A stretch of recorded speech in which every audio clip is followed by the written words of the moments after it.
Hi, it's Rafi Pelagian from Manly Financial Services here.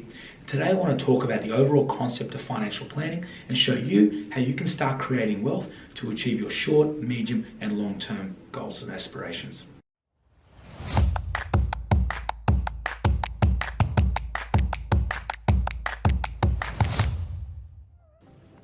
As we start our careers, our incomes will usually start low while we climb the company ladder, so to speak, and gain more and more experience.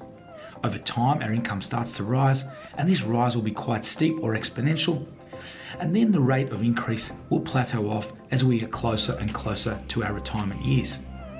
As our income starts to rise, we can start contributing to what we like to call a wealth tank.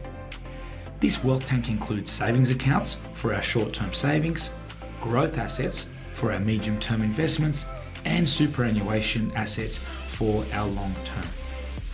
We can use these savings for short-term expenditure that may arise. Things like buying a first car, saving for a home deposit, purchasing prams or cots while preparing to have a child, or simply funding the replacement of a hot water system that might stop working. These medium to long-term investments can be used to upgrade your home, fund child education expenses, repay the mortgage, or add to your retirement nest egg. And the superannuation savings can fund your long-term retirement lifestyle goals and aspirations once you enter your retirement years.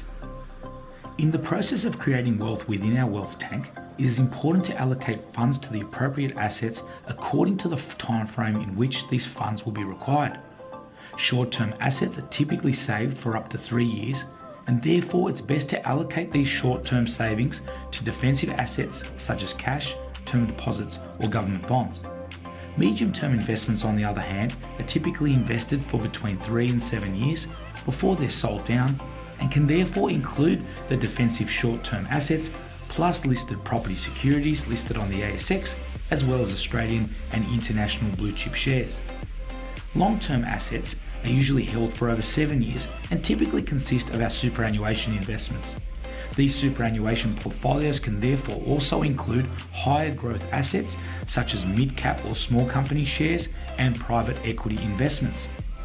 I've included direct property or real estate between the medium and long term, as these investments, be it a commercial property, residential investment property or your own home, are only effectively valued at the time of sale and can require more time to generate capital growth than liquid assets that are bought and sold on the stock exchange every day. Why is this important?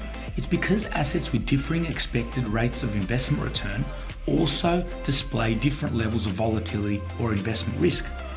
The efficient frontier graph shown here shows us that defensive assets such as cash and bonds are expected to generate a lower return with lower associated risk compared to growth assets such as shares that are expected to generate a higher return with higher volatility or risk. The longer that these more volatile growth assets are held, the more chance the volatility is ironed out over time. The first step to starting your wealth creation journey should therefore be to set some short, medium and long-term goals. Step 2 is to determine the amount of money you're going to require to achieve these goals over those time periods. And then the third step is to allocate the required funds to the required asset classes to make these goals over the short, medium and long term a reality.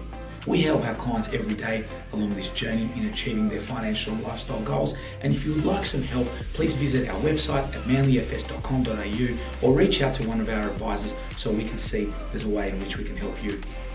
Please don't forget to like this video, subscribe to our channel so you can be notified of more content that we deliver, and have a great day.